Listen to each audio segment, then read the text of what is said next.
China has issued a guideline to implement a forest chief scheme nationwide amid the country's continuous efforts to protect forests and grasslands.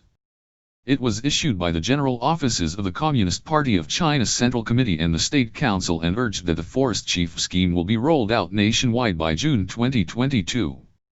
General forest chiefs should be appointed in all provincial-level regions, said the guideline.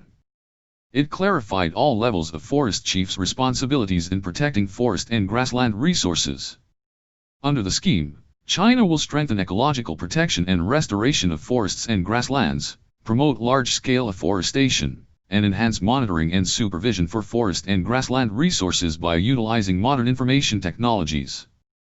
Efforts will also encourage the prevention and control of harmful pests and plant diseases, as well as natural disasters such as fires.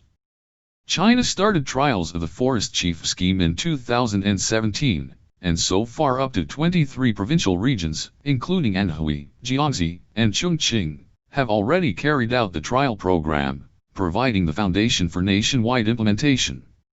Nationwide implementation of the Forest Chief scheme is a key step in enhancing local responsibilities in ecological protection, said Guan Ziyu, head of the National Forestry and Grassland Administration. Indicators measuring the performance of forest chiefs will include forest coverage, forest stock volume, comprehensive vegetation coverage of grassland and the area of desertified land restored, while specific targets will be tailored in accordance with local conditions, according to Guan.